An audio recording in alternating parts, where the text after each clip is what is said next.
Hyundai, Jeanlin Automobile à Échirolles, vous présente Grand Air.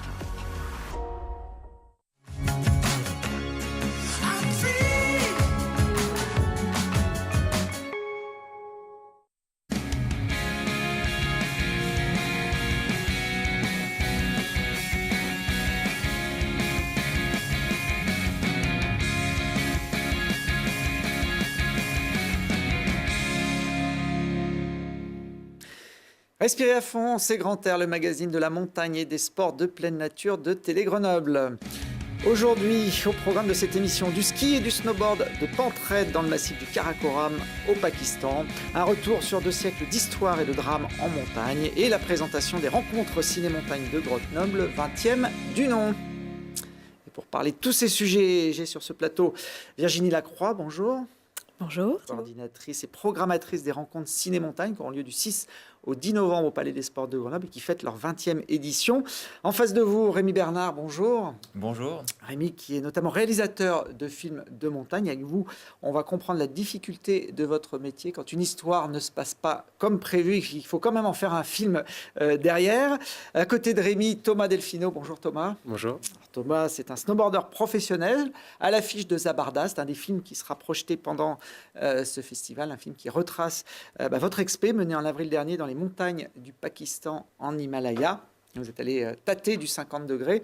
On verra ça dans quelques instants. Et puis, dernier invité de cette émission, et pas le moindre, Yves Ballu, bonjour. Bonjour. Alors, Yves, vous êtes la mémoire vivante de la montagne, de l'alpinisme. Vous êtes écrivain, un observateur attentif de tout ce qui se passe sur les sommets depuis plus d'un demi-siècle. Vous possédez chez vous, dans votre maison à Aveyré, une collection inestimable. Vous m'avez amené un des nombreux classeurs qui la composent. Alors, déjà, le classeur, bon, il est grand, il est costaud.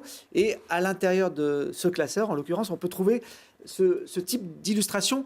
Vous collectionnez les coupures de presse depuis très longtemps. Depuis une cinquantaine d'années. C'était le problème, de reste. À force de collectionner, de ramasser ces documents, j'ai fini par me dire il faut bien en faire quelque chose. Et donc, l'idée m'est venue d'essayer de balayer tous ces 2 siècles donc, de journalisme pour voir comment a évolué la façon dont on parlait de la montagne. Donc, on a commencé à parler de la montagne au XVIIIe siècle, dans les journaux du XVIIIe siècle, avec la première ascension du Mont Blanc. Puis on en parle encore aujourd'hui, pas de la même façon, et c'est ça qui est intéressant, c'est de voir comment ça a évolué. Là, j'ai une édition du dimanche 1er octobre 1905 dans les mains. Il y a des petits trésors, j'imagine, dans votre collection ? Il y a des choses curieuses, des choses rigolotes, des choses plus ou moins rares. Mais l'idée, c'est que chaque fois que je voyais un document, enfin journalistique en l'occurrence, qui me paraissait exprimer quelque chose, j'avais envie de le ramener dans ma collection. Et comme ça m'a permis effectivement d'avoir une masse de documents qui parlaient. Ces documents parlent. Alors, ils parlent de 2 façons. Ils parlent par les images que vous montrez, mais ils parlent aussi par les textes. Il y a des textes, on n'écrivait pas, on ne parlait pas au XVIIIe siècle, au XIXe siècle, comme on écrit aujourd'hui sur la montagne. Votre collection, on va dire, concerne plutôt la presse grand public, pas forcément la presse spécialisée de montagne, mais les journaux traditionnels qu'on pouvait avoir à certaines époques. Oui, c'est bien plus intéressant parce que dans les journaux spécialisés, on est un peu entre soi, on sait de quoi on parle. Il n'y a pas besoin de franchir les frontières du vraisemblable pour émouvoir. Quand on parle de la façon de les guerres ou des grandes races, les initiés savent ce que c'est. Mais le grand public, il faut arriver à l'émouvoir. Et donc à ce moment-là, il faut aller un peu au-delà de ce qu'on fait habituellement et ne pas hésiter, du reste, à raconter parfois n'importe quoi. Alors cette collection, on le voit à l'écran, se traduit dans un livre qui vient de sortir, qui s'appelle La montagne sous presse, aux éditions du Mont Blanc, 200 ans d'histoire, pour comprendre comment la presse a traité la montagne suivant les années et les époques. Oui, pendant 200 ans, effectivement, la presse a rendu compte de ce qui se passait en montagne, pas d'une façon, du reste, forcément neutre. La presse a une façon de témoigner des événements, mais une façon parfois aussi de les influencer. On imagine, par exemple, en XVIIIe siècle, la première ascension du Mont Blanc. Elle a pris une quarantaine d'années entre le moment où Saussure, un savant genevois, est venu de Genève et a dit « J'aimerais bien aller au Mont Blanc, au sommet ». Et Chamonix ont dit, Il est fou. ça se fait pas. Si ça se faisait, il y a longtemps qu'on y aurait été. Elle dit oui, mais d'accord, écoutez, si vous avez un peu de temps à y consacrer, je vous paye. Ah, bah, si vous payez, on peut consacrer un peu de temps. Donc ils ont essayé pendant des années. Et ils ont, en 1786, deux Chamonnières ont réussi à aller au sommet du Mont Blanc. Mais je pense que si à l'époque il y avait Paris Match, notamment, ça aurait été plus vite. Sauf que voilà, il n'y avait pas Paris Match. Et après ça, il y a eu tout au long de l'histoire les journaux qui ont témoigné des choses. Et même, je reviens à une époque beaucoup plus récente, l'époque de Christophe Profit, Escoffier. Qui se tirait la bourre dans les faces nord. Qui se tirait la bourre dans les faces nord, Jean-Marc Boivin. Eh ben, il se tirait la bourre par médias interposés. Et s'il n'y avait pas eu les médias, je ne suis pas sûr qu'ils auraient été. Je pense qu'ils auraient fait des choses extraordinaires parce qu'ils avaient envie, ils étaient capables de le faire, ça leur faisait plaisir. Mais il n'aurait peut-être pas fait de la même façon. Alors, il y a un siècle, voire même plus, il n'y avait pas tous les outils de communication d'aujourd'hui, il n'y avait pas la photographie non plus. Et donc, ce sont des illustrateurs qui avaient la main pour illustrer notamment les accidents de montagne. Et j'ai pris une petite sélection de ce que vous avez en magasin. C'est vrai que c'était très théâtral, la mise en scène des accidents dans la presse à l'époque. Ben, c'était très onirique parce que, par définition, ceux qui, en général, qui représentaient ces scènes, notamment les scènes d'accidents, les drames, ils n'y avaient pas assisté. Donc ils les imaginaient. Parfois, dans le meilleur des cas, sur la base des témoignages qu'ils avaient eus, mais parfois même sans témoignage. Ils imaginaient toutes ces scènes et souvent ils se copiaient les uns les autres. Donc quand on rassemble comme ça, quand on rassemble un certain nombre de documents, on voit comment ils se ressemblent et comment on voit toujours les corps qui sont précipités dans le vide, la tête en bas, les yeux horrifiés de ceux qui regardent, etc. Et ça donne des scènes assez, je trouve, assez pittoresques. Bon, dramatiques certes, mais pittoresques. Et le jour où la photographie a pris la place de la gravure dans les journaux, bah évidemment, il n'y avait plus ça, parce qu'il n'y a pas beaucoup de photographes qui ont la chance d'être là, paf, au moment de l'accident, de photographier la chute. Donc il n'y a plus eu beaucoup de chutes et d'accidents de montagne dans les journaux. Donc ça a changé beaucoup de choses. Mais il y a une époque où on se régalait avec, comme vous pouvez voir, toutes ces scènes dramatiques en montagne. Imaginées pour la plupart.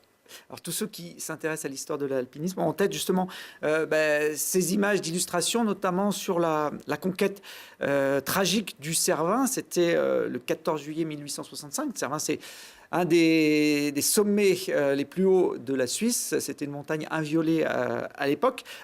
On a notamment un dessin de Gustave Doré qui symbolise l'arrivée triomphale de la cordée, parce qu'il n'y était pas non plus. On le voit là, ce dessin. Triomphal et un peu désordonné. On voit bien pour le moins. Ils sont très très heureux et ils prennent pas forcément toutes les précautions qui s'imposeraient, tellement ils sont contents d'arriver au sommet. Ce qui va préjuger de la suite, c'est-à-dire la descente dramatique où, et Gustave Doré l'a représenté également, où malheureusement un des alpinistes a glissé, a entraîné trois autres, donc quatre morts. Heureusement pour les trois autres, dont Whymper, la corde a cassé, et Whymper qui était donc l'artisan, Edward Whymper, un Britannique qui était l'artisan ça faisait des années qu'il se tirait la bourre, du reste avec un autre, Jean-Antoine Carrel, un Italien, pour arriver le premier au sommet. Et Jean-Antoine Carrel est arrivé 3 jours plus tard par la face italienne. Et donc, cet événement qui était à la fois un triomphe, parce que c'était le dernier 4000 qui avait résisté, c'était la seule montagne qui ressemble à une montagne. Le Cervin, c'est tout pointu, à la différence de beaucoup de 4000. C'était très difficile d'accès. Et donc, un triomphe, mais un drame, et qui a suscité déjà à l'époque, dans les journaux, des commentaires qui, à l'époque, ne choquaient pas, qui étaient, par exemple, pourquoi gaspiller le meilleur sang d'Angleterre ? Le meilleur sang d'Angleterre, pourquoi ? Parce que c'était à l'époque, les aristocrates... C'était les lords. Les lords de bonne société qui avaient à la fois l'argent et la culture pour s'intéresser et pour aller en montagne. C'était pas le mauvais sang du peuple. Pas les gens du peuple. Donc à l'époque, gaspiller le meilleur sang d'Angleterre, ça voulait dire, ça aurait été moins grave si ça avait été un sang un peu moins beau, un peu moins noble. Voilà. Ça choquait pas à l'époque. Vous revenez aussi dans ce livre, La montagne sous presse, sur l'un des drames les plus médiatisés de ces 50-60 dernières années, un des plus cruels aussi de l'histoire de la montagne, celui de Vincent Don et Henri pendant le mois de décembre 1956.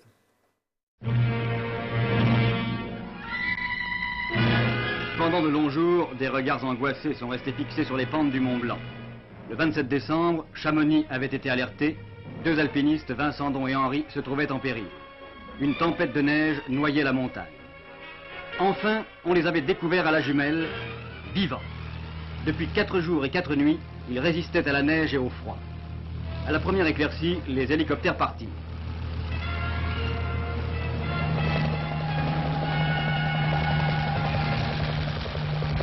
Mais en voulant atterrir, le premier se fracassait à quelques mètres des 2 hommes en perdition. Il y avait maintenant 6 naufragés de la montagne. Quand Chappaz et Munster prirent l'air avec 2 autres moniteurs, 6 jours avaient passé depuis la première heure de l'alerte. Les Alouettes larguèrent les 4 hommes sur les lieux de l'accident. Ils devaient, après avoir installé dans la carlingue de l'appareil brisé les 2 alpinistes dont les mains et les jambes étaient gelées, ramener le commandant Santini et l'adjudant Blanc jusqu'au refuge Vallot. Voilà, un extrait d'un des JT de l'époque qui raconte un peu cette histoire. Le sauvetage des membres du premier hélico rapatrié donc au refuge Vallot a pu avoir lieu. Par contre, celui de Vincent Don et Henri n'a jamais abouti. Ils sont morts d'une longue agonie, pratiquement à la vue de tout le monde. Hein. Oui, c'est ce qui explique sans doute le fait que je crois que dans toute l'histoire de l'alpinisme, aucun drame n'a été médiatisé autant. À ce point-là, ouais. Alors, il y a un certain nombre de raisons pour l'expliquer, notamment le fait qu'il y avait des jeunes médias comme le Paris Match, qui était un tout jeune hebdomadaire, comme Europe 1, qui était une jeune radio à l'époque. Donc, c'était un sujet très intéressant. Il y avait tout ce qu'il fallait aussi pour passionner la presse. C'est-à-dire, il y avait une polémique, la polémique entre les guides qui ont dit on en a marre de ces jeunes Parisiens qui nous prennent pour des pécores et qui, après ça, quand ils sont en difficulté, nous demandent d'aller les chercher, entre les militaires donc de l'école de haute montagne et ceux des hélicoptères qui ne savaient pas comment faire. Et pendant tout ce temps-là, chaque jour qui passait, par moins 30 degrés, par un vent de 80-90 km/h, on voyait Vincent Don et Henri, enfin des silhouettes des 2, assis à même la neige. Et on se disait, ils ne vont pas tenir un quart d'heure, ils ne vont pas tenir une journée, ils ne vont pas tenir une nuit. Et tous les soirs, on se disait, ils sont forcément morts le lendemain. Ça a duré 1 jour, 2 jours, 3 jours, 4 jours, 5 jours, 8 jours. 8 jours, ils sont restés vivants. Et on peut juste dire une chose, c'est que pour des alpinistes en perdition, la première chose à faire pour mériter d'être sauvés, c'est quoi? C'est de rester vivant. Ils ont accompli une performance extraordinaire, c'est de rester vivant. Au-delà de l'humain, pratiquement. Au-delà de tout ce qu'on pouvait imaginer, ils sont restés vivants.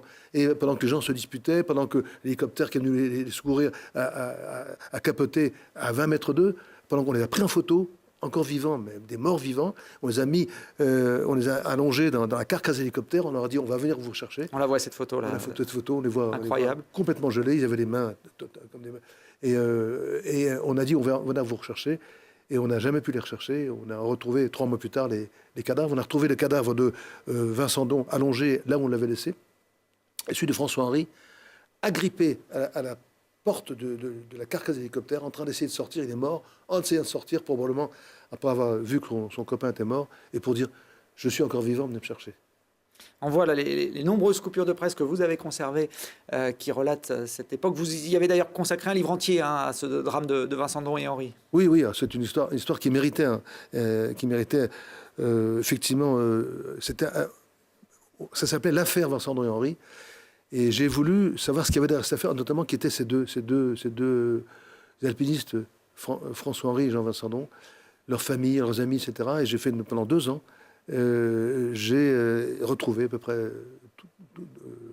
la famille des uns des autres. Et j'ai plongé dans le monde de l'alpinisme de ces années-là. C'est les années de James Dean, la fureur de vivre. C'est-à-dire ces jeunes qui avaient envie de faire autrement, de faire différemment, quitte à prendre des risques. Là, on voit une photo de Lionel Terré qui avait créé la polémique en justement pointant du doigt l'inertie des guides chamoniards à l'époque. Une polémique, parce qu'il y a eu plusieurs polémiques. Oui. Entre autres, effectivement, celle de Terré, qui est revenu, il était parti s'absenter 2 jours, il revient, il constate que ses camarades de la compagnie des guides de Chamonix n'ont pas bougé. Il a dit, mais c'est incroyable, vous n'avez pas bougé. Et on a dit, ouais, mais parce que c'est dangereux. Il dit, c'est dangereux. Mais alors, le problème, c'est que d'entrée de jeu, l'école de haute montagne qui avait pris la responsabilité des secours a décidé que ce sera par hélicoptère. Et le patron de l'école avait le commandant Le Gall, qui avait fait l'Indochine. Pour lui, on allait emmener les sauveteurs dans les lignes ennemies que si on était sûr de pouvoir les ramener dans la journée. Et donc, il attendait une journée totale de beau temps. Et il n'a pas eu cette journée, enfin, en tout cas, l'assurance d'une journée de beau temps. Donc, on attendait.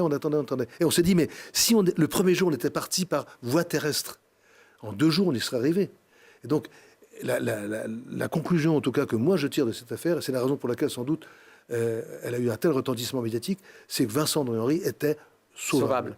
Et qu'on ne les a pas sauvés. Et ils n'ont pas été sous les J'entends dans ton histoire qu'il y a aussi une histoire de prise de leadership de plein de gens. Il fallait que quelqu'un soit un peu le chef de cette expédition de sauvetage et qu'au sol, il y avait plein de gens qui se tiraient la bourre pour que... C'était la patate chaude. La patate chaude qu'on se repassait. Les guides de la compagnie guide Chamonix ont dit non, nous, là en hiver, ils n'ont pas dit la vérité, c'est que les guides de l'époque ne connaissaient pas l'alpinisme hivernal, ils ne pratiquaient pas l'alpinisme hivernal, donc ce n'était pas leur compétence. Donc, et ils n'étaient pas à l'aise en montagne en hiver. Et il y avait les copains donc notamment le Côte du Fourmentel, les copains de ces alpinistes-là qui ont essayé de monter, de monter, mais ils brassaient de la neige jusque-là, c'était pas possible. Il y avait les militaires, et la Société de secours en montagne, le docteur Darty, qui la présidait, c'était une coquille vide parce qu'il n'avait pas de troupes, il présidait une Société de secours en montagne, sans sauveteur. C'est à la suite de ça qu'on a créé le groupe de militaires, le GHM, l'autre montagne, qui a été une réalisation remarquable. Mais ça a été possible. Pourquoi ? Parce que à l'époque, à la suite de ce drame, l'opinion publique était prête à accepter cette solidarité nationale. Alors que 6 mois avant, c'était pas possible. Avant et même après, l'émotion, elle s'émousse. Et quand on repose le problème maintenant, même depuis 10 ans, 20 ans, etc., on dit, est-ce qu'il faut vraiment que les secours soient gratuits ? Est-ce qu'il faut vraiment mettre en danger la vie de sauveteur, père de famille, etc. Moi, j'ai eu la chance de pouvoir aller avec les gens du GHM, plusieurs saisons de suite, participer au secours avec eux. Parce que je voulais en avoir le cœur net. Et j'en suis revenu avec la certitude que ces gars-là, ils connaissent ce métier, ils aiment ce métier, et ils ne reprochent jamais aux gens qui vont chercher leur imprudence. Après, s'il y a des choses à voir après. Mais avant, on ne se pose pas la question. On va chercher les alpinistes en difficulté. Alors la polémique autour d'un drame, en tout cas, c'est une bonne recette pour vendre du papier, pour faire parler dans les journaux. Plus récemment, et vous l'évoquez dans votre livre, il y a eu Elisabeth Revol qui a également créé la polémique sur un de ses secours au Nanga Parbat, ce qui lui a valu la presse, la une de Libération par exemple, ou d'autres magazines, alors qu'on n'a pas parlé d'elle pour ses exploits précédents. Non, elle a fait plusieurs 8000, on n'a pas du tout parlé d'elle. Elle en fera sans doute d'autres et je pense qu'on ne parlera plus d'elle. C'est une bulle.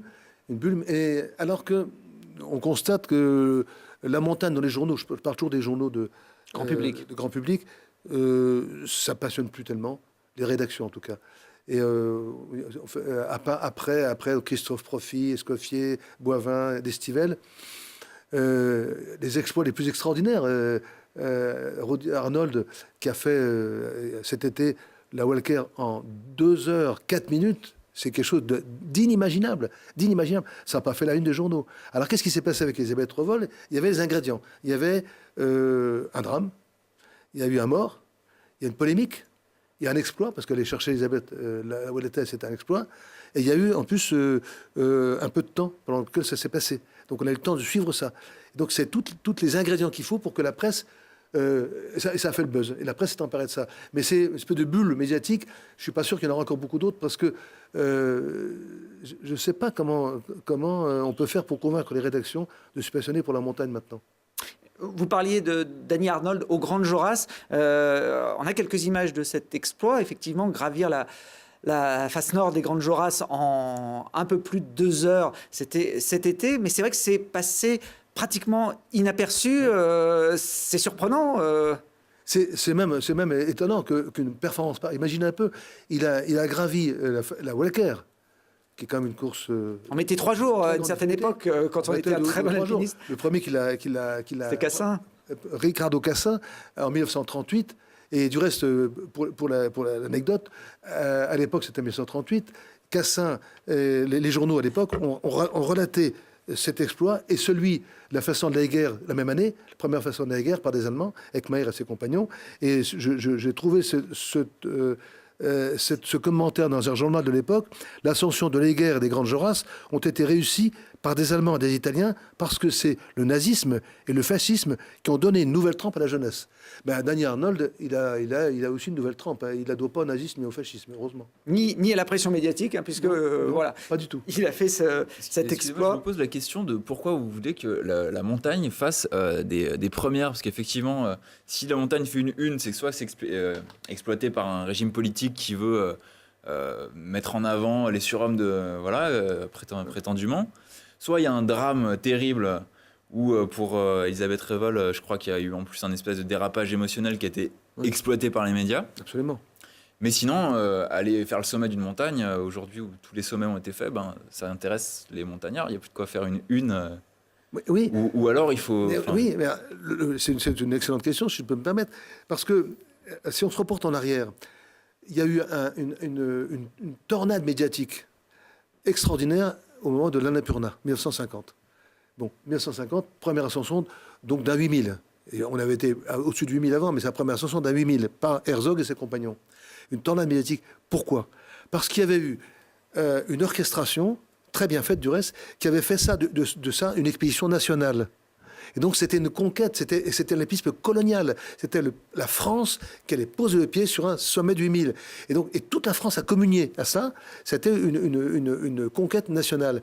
Et comme la Coupe du Monde de foot. Pareil, on arrive à faire en sorte, et la presse est là pour ça, et il n'y a que elle qui peut faire ça, à faire en sorte de mobiliser toute une nation, tout un peuple, pour une cause qui devient une cause nationale. Alors, le problème, c'est qu'en alpinisme, il n'y a plus beaucoup de causes nationales. Après l'Annapurna, on a quand même épuisé un peu le sujet. Bon, vous l'évoquez en plus, cette conquête de l'Annapurna dans le livre, avec les fameuses photos des mains de Maurice Herzog. La montagne sous presse, c'est sorti donc aux éditions du Mont Blanc. Ce sont les éditions de Catherine Destivelle, qui s'est reconvertie avec réussite dans ce domaine. Vous serez d'ailleurs en dédicace avec Catherine Destivelle pour les rencontres du cinéma de montagne, le mercredi 7 novembre. Absolument. J'étais invité par Virginie, donc je n'ai pas pu résister. Je vous comprends. Voilà. Vous serez le bienvenu. Parmi d'autres auteurs et écrivains, il y aura des dessinateurs, des alpinistes, des écrivains qui seront là toute la J'ai bien semaine. compris que je serais parmi d'autres auteurs. Oui, vous ne serez pas le seul invité, vous serez l'un des invités phares de ces rencontres. Mais effectivement, Virginie, c'est un festival, ces rencontres ciné-montagne qui, pendant 5 jours, réunit, on va dire, la grande famille avec un G majuscule de la montagne. 5 soirées, 4 après-midi, 5 soirées thématiques. Cette année, c'est la 20e édition, donc on reviendra sur 20 ans de rencontres, 20 ans d'images, 20 ans de témoignages également, avec différentes pastilles tous les soirs qui évoqueront les 20 ans des rencontres, sur les différentes thématiques. Le premier soir, on reviendra sur la montagne et le voyage en musique, donc avec la tournée des refuges qui fera un concert sur un ciné-concert des 20 ans de rencontres. On partira également le mercredi pour atteindre des sommets en Himalaya et on descendra de la pente raide à Chamonix avec Vivian Bruchet. Le jeudi, on aura la soirée escalade. Donc les rencontres, c'est vrai qu'il y a la partie des adeptes qui connaissent les rencontres, qui sont les férus et les initiés et les plus fidèles. Mais on a aussi les curieux et tous les soirs, il y a des films pour tout le monde, je tiens à le préciser. Donc le jeudi, on va s'accrocher au rocher. Le vendredi, on partira explorer. On le voit là, notamment avec montagne, Thomas, dont on va parler tout à l'heure. Thomas au Pakistan, pour du ski freeride. Et le samedi, on partira sur l'Everest, mais l'Everest sous différentes dimensions, que ce soit la dimension historique, parce qu'on viendra évoquer les 40 ans de l'ascension de l'Everest de 78. On l'abordera également sous la partie environnement, pollution. Et on finira en beauté avec un film très attendu, le film de Kilian Jornet, Path to Everest. Path to Everest, qui sera un peu l'un des temps forts de cette édition. On envoie quelques images de ce film. C'est le record du monde, j'allais dire, le double record de Kilian Jornet sur l'ascension de l'Everest, réalisé l'an dernier. Oui, alors double record, alors non pas en vitesse, mais il l'a fait 2 fois. Donc d'affilée quasiment. Donc ça c'est assez exceptionnel puisque généralement on s'attache à le faire plutôt une seule fois. Ce sera un petit événement, on peut le dire, puisque je ne l'ai pas vu programmé ailleurs avant, en tout cas qu'à Grenoble. Il tournera beaucoup pendant le reste de la saison, ce film Path to Everest. Mais ceux qui veulent découvrir Kilian Jornet dans un environnement quand même particulier, à sprinter à plus de 8000 mètres d'altitude, c'est le samedi soir, donc en clôture des rencontres. Samedi soir, c'est un film qui a été tourné en grande partie par Sébastien Montaz-Rosset, qui a marqué les rencontres, qui a marqué les rencontres à travers ses films, que ce soit les Flying Frenchies ou d'autres, et notamment Kilian. Et là, on rentre vraiment dans les coulisses aussi de la préparation de Kilian sur son projet Summit of My Life. Où après le Cervin, le Mont Blanc, la Concagua, le McKinley. Vous voulez avoir les records de toutes les ascensions de tous les points culminants de la planète. Et voilà, finalement, la chute de l'histoire, il faut la voir. Bon, ça, ce sera le samedi soir en clôture. Il y a une bonne vingtaine de films programmés à partir du mardi. Il y en a, comme Virginie le disait, pour tous les goûts. Hein. Ce n'est pas un festival d'alpinisme, c'est un festival de montagne au sens large. Et c'est peut-être ça aussi qui fait la recette du succès, puisque l'an dernier, il y a eu plus de 21 000 entrée sur la semaine. Le Palais des Sports affiche complet tous les soirs, à tel point que vous avez même dû monter un peu la jauge cette année. Cette année, on augmente de 500 places la jauge pour atteindre 3500 personnes par soirée. On multiplie aussi buvette, restauration, parce qu'on commence à être un peu limite. Donc là, il y en aura pour tous les goûts et on pourra boire et se régaler. Voilà, comme... Il y aura largement de quoi faire. Et puis, tous les soirs, on le voit sur ces images, des films, mais aussi les acteurs, les réalisateurs. Des films, les protagonistes, les réalisateurs. Sur scène pour échanger avec le public. Exactement. Et les après-midi aussi, à ne pas oublier, qui sont gratuites mercredi, jeudi et Montagnier Sciences vendredi et samedi après-midi, en participation libre. Et là également avec les protagonistes présents. Voilà. Moi, j'aurai le plaisir de retrouver les spectateurs, pour le coup, plus des téléspectateurs, mais les spectateurs, chaque soir au Palais des Sports. J'aurai le plaisir d'être avec Rémi également, hein, qui officiera, là, non pas avec une casquette de réalisateur, mais avec une casquette d'animateur. Voilà, d'animateur. Ouais, tu seras sur scène et je serai en bas. C'est toi qui me souffleras les bonnes réponses. Il y a des bonnes questions et des bonnes réponses. En général, l'un avec l'autre. On communiquera en tout cas, oui. Bon, alors, parmi les autres films projetés, on va faire un focus ce soir sur Zabardast, parce qu'on a la chance d'avoir un des acteurs de ce film, et même un peu l'initiateur de ce projet, Thomas Delfino, 29 ans, c'est ça, Ouais, c'est ça. Thomas, un nom qui pèse, hein, qui compte dans le milieu du snowboard. C'est votre métier, d'ailleurs, depuis plusieurs années. Vous véhiculez l'image de vos sponsors à travers vos vidéos. Il y a plus dur comme métier quand même que celui-là, mais c'est plutôt sympa. Zabardast, avant de parler du film, le titre, ça veut dire quoi, Zabardast? Il y a souvent des titres un peu bizarres, hein, aussi aux rencontres du cinéma de montagne. Alors, Zabardast, c'est un mot en ourdou. L'ourdou, c'est la langue que parlent les Pakistanais. Et donc, ça veut dire génial, super, c'est trop bien. Voilà. Très bien, chouette quoi, en Voilà, gros. Bon. super chouette. Alors, ce projet d'expédition qui s'est traduit sous forme d'un film, c'est parti, je crois, d'un livre que vous avez feuilleté presque par hasard. Ouais, c'est ça. C'était un jour en me baladant dans une librairie, j'ai ouvert un bouquin et je suis tombé sur la photo de cette montagne qui a été prise par Pierre Néret, un guide français qui va souvent au Pakistan. Et cette photo, elle m'a fait carrément rêver dès que je l'ai vue, mais je pensais pas trop que ce soit possible d'aller là-bas tout de suite. Et au fil du temps, le projet a un petit peu mûri dans ma tête. Et puis j'ai rencontré un copain l'année dernière en Alaska qui m'a montré cette même photo. Et alors là, c'était le déclic. Et donc, je me suis décidé à monter une expédition. À monter l'expé. Donc, avec ce copain-là aussi qui m'avait montré cette photo, Zach Mills. Et puis avec Léo Taillefer, le skieur. Et puis, on a réussi à monter l'équipe pour partir là-bas, quoi. Alors, vous êtes parti en avril dernier. Au Pakistan, dans ces pays, l'approche, même en véhicule, n'est pas de tout repos. Avoir quelques images des routes pakistanaises, il faut aussi déjà avoir le cœur un peu accroché. Hein. Ouais. Là, c'est sûr qu'on va vraiment tout au fond des vallées.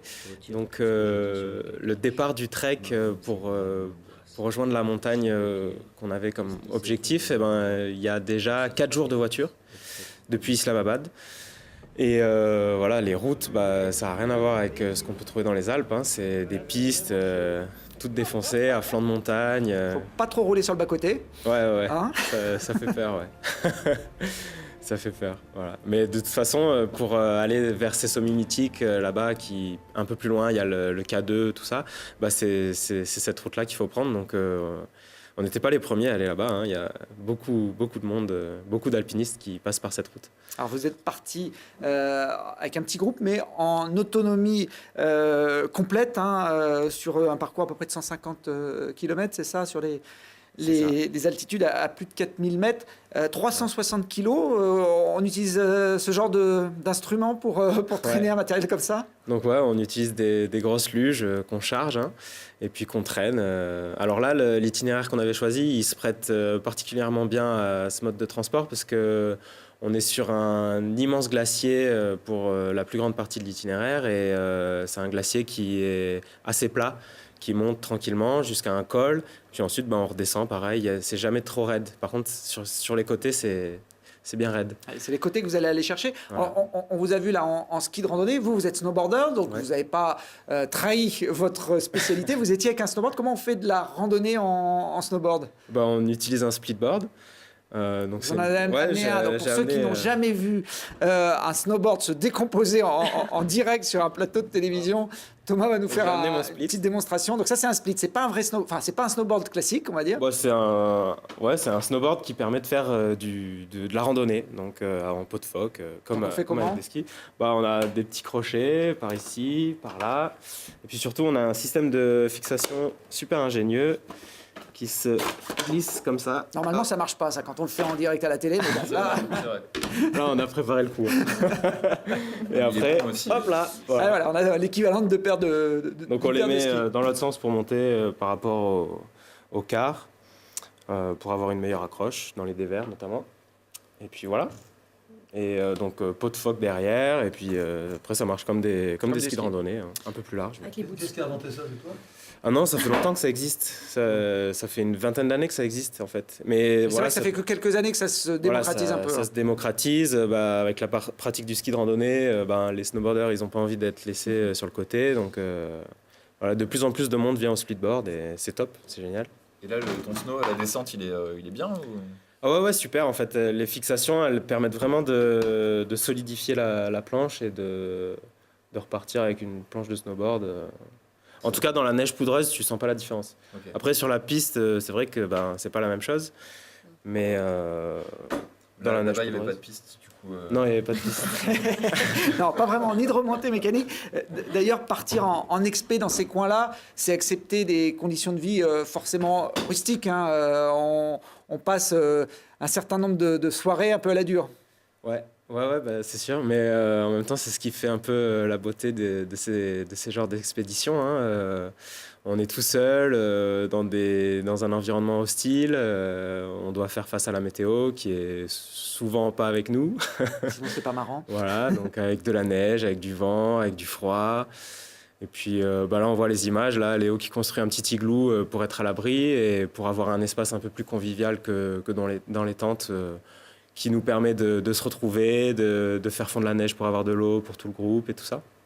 Alors vous avez eu du mauvais temps, mais il y a quand même eu des belles journées, notamment pour votre objectif principal, qui était cette montagne en forme d'aileron de requin qu'on a vu tout à l'heure, à laquelle vous avez fini par arriver. On la voit là sur ces images. On la regardait avec des yeux d'enfant presque. Ah ouais, là c'est...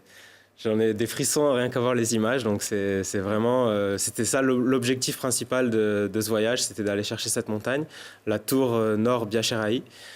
Donc elle avait déjà été gravie, notamment par la face sud, là, la grande face rocheuse qu'on voit, et puis aussi par l'arête. Il y avait déjà eu des Russes qui étaient allés là-bas avec comme objectif d'aller sur les Latok et tout ça, qui sont des sommets mythiques. Et donc ça, c'était leur sommet d'acclimatation un peu.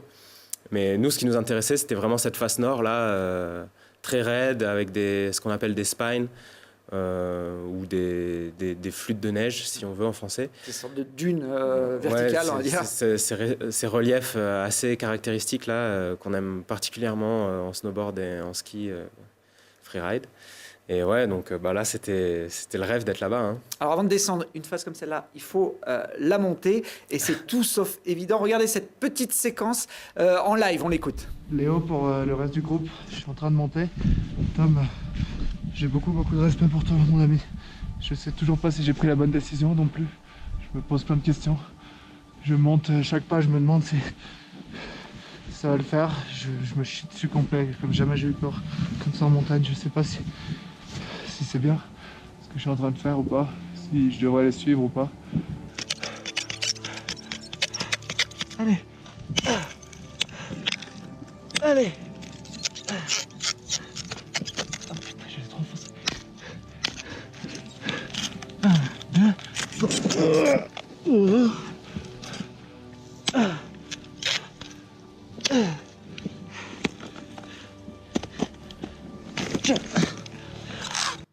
Non, on a peur pour lui, là, tranquillement assis. Donc on imagine, c'est Léo Taillefer dans une dernière partie de l'ascension. Vous, quelques minutes avant, vous ne l'avez pas senti, hein, justement, ce passage. Ouais, moi j'avais choisi de faire demi-tour juste avant ce passage parce que en allant là-bas, je me suis fixé un peu une limite de risque à accepter. Et là, ça commençait à devenir assez chaud parce qu'il fallait qu'on traverse une plaque d'avalanche. On venait de faire craquer une corniche juste avant. Il commençait à être tard, ça commençait à beaucoup réchauffer. Enfin bref, il y a plein de facteurs comme ça que je prends en compte. Et surtout, moi, j'ai envie de continuer à faire ça, de retourner là-bas. Et donc, Vous n'avez pas envie de tout risquer ouais, voilà. sur un coup comme ça. Je suis content de savoir que j'arrive à m'écouter aussi et à respecter les limites que je me fixe.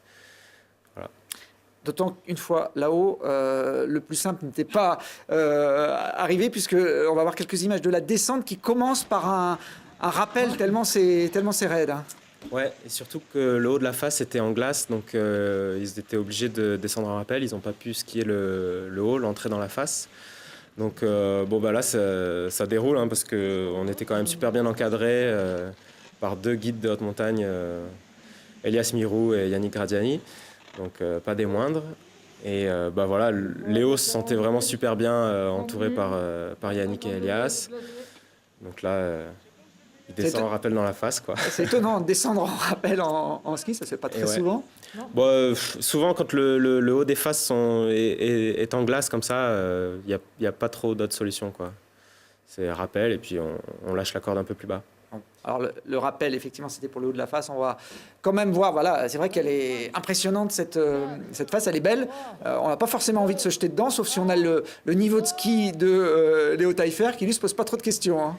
Ouais, Léo a bien fracassé la face, ouais, il a skié vraiment vite. C'était génial de voir ça, hein, parce que c'est un peu comme ça que j'avais imaginé la rider. Et puis, c'est top. Hein. On a envie de dire tout ça pour quelques secondes finalement de descente. Ouais, c'est vrai. Mais là, il y a Oh, même... Quelques minutes. Ah non, je pense qu'il sûr. met une trentaine de secondes pour descendre la face. Pas plus. Non. Ah ouais. Mais par contre, voilà, il y a un gros rush d'adrénaline. Là, c'est Et super. vous en avez discuté de la prise de risque, justement, pourquoi lui, il a accepté, qu'est-ce qui... Ouais, on en a vachement discuté. Et puis, on en parle un petit peu dans le film aussi. Mais c'est vrai qu'on en a beaucoup discuté ensuite parce que forcément ça impacte aussi la suite du voyage et la suite de l'expédition parce que moi je me retrouve pas non plus dans un état d'esprit où je vais charger tout de suite après sur une autre face et tout ça, donc j'ai besoin d'un peu de temps pour me remettre de ça. Mais on a beaucoup échangé. Ouais. Est-ce que tu as eu des regrets? Non, je regrette pas, non. Non, c'était vraiment une super expérience et comme je le disais avant, je sais que je peux me faire confiance et que si je me fixe une limite, j'arrive à la respecter et pas à fermer les yeux et à dire non, là, écoute, ça passe, quoi. Alors que peut-être que ça passait pas, on ne sait pas. Ça, on ne saura jamais, mais heureusement, vous êtes revenu. Vous en avez fait quand même des descentes engagées pendant cette expédition. On en voit une là avec votre caméra embarquée Ouais. à la fin du séjour. Là aussi, il y a de la pente. Là, il y a de la pente et surtout, il y a pas mal de glace sous la neige. En fait, il n'y a pas On énormément l'entend. de neige. Ouais. Et on ne se rend pas forcément compte là sur ces images-là, mais c'est vrai que le haut, c'était très raide. Et donc, on prend notre temps, on a le piolet dans la main. Si jamais il se passe quelque chose, on peut s'arrêter assez rapidement. Et puis après, c'est quand même un grand plaisir de descendre ces grandes faces vierges.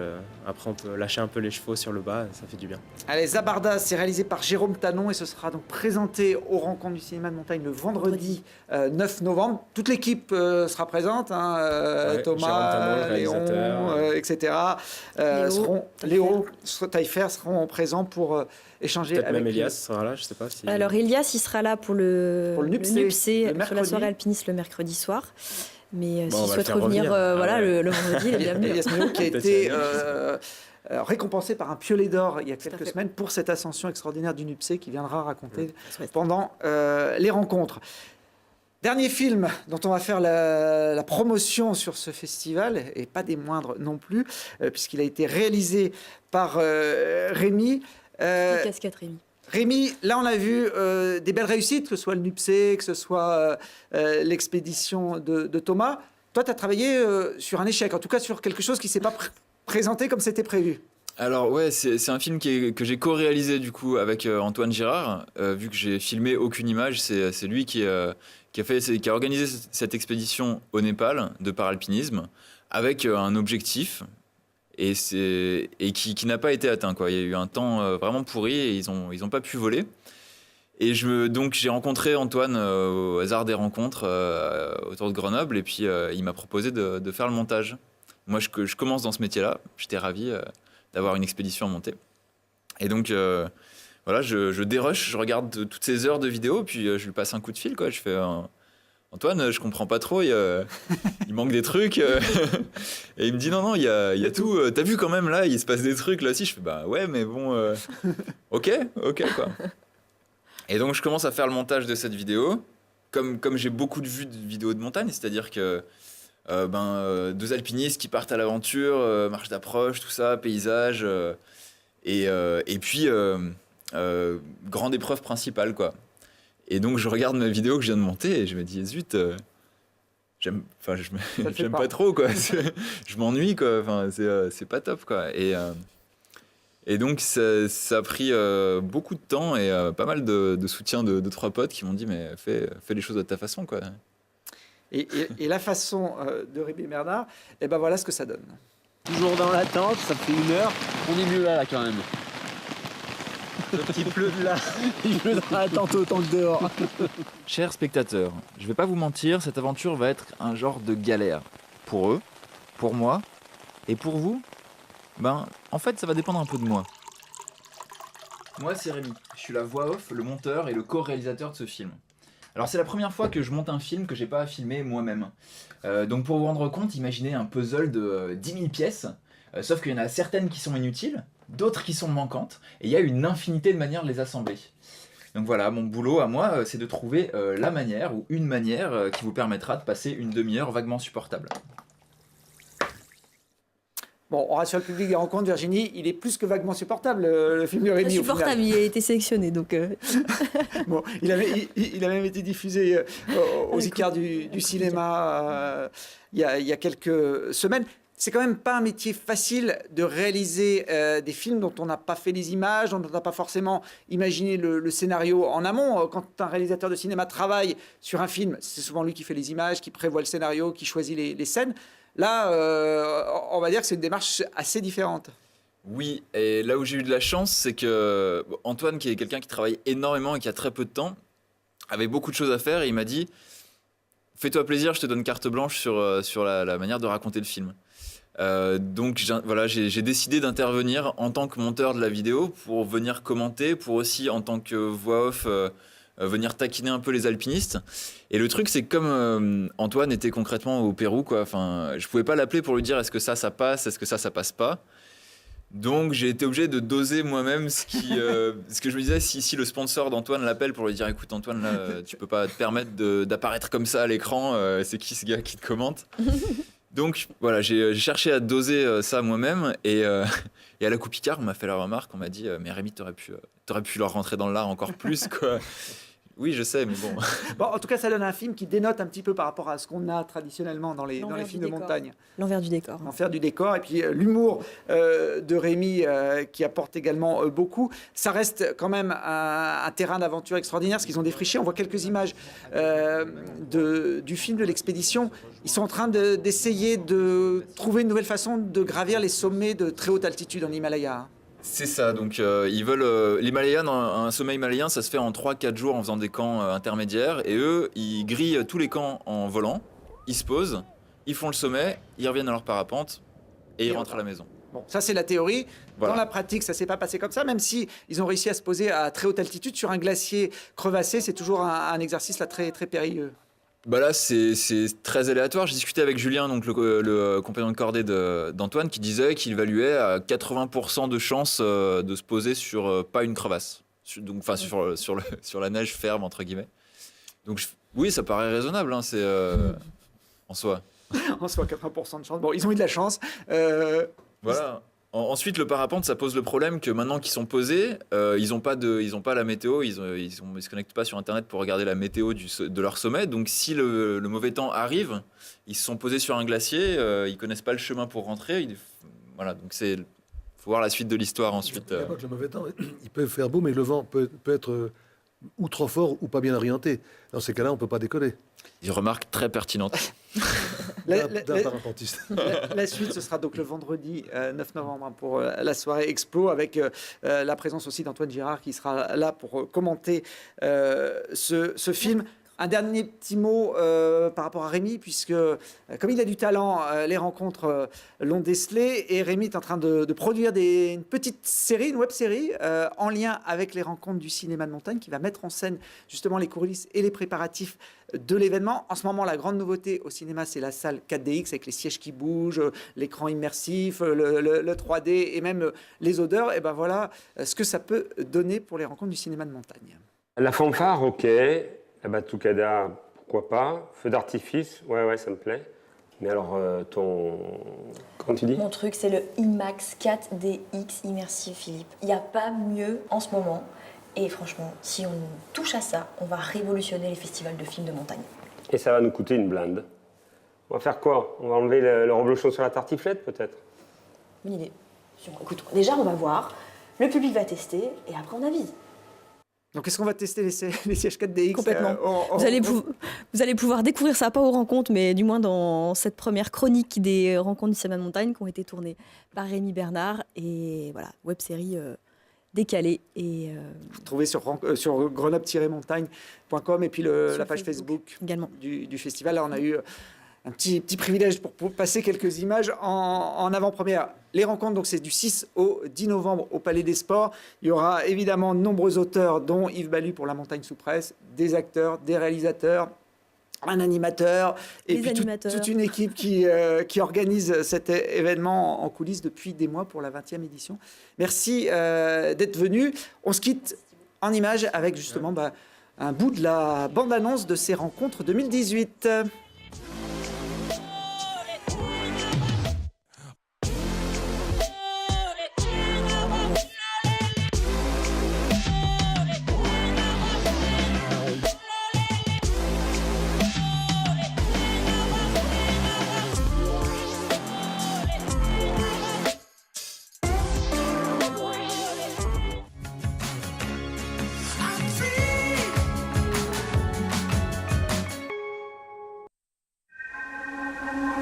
Hyundai, Jeanlin Automobile à Échirolles, vous a présenté Grand Air.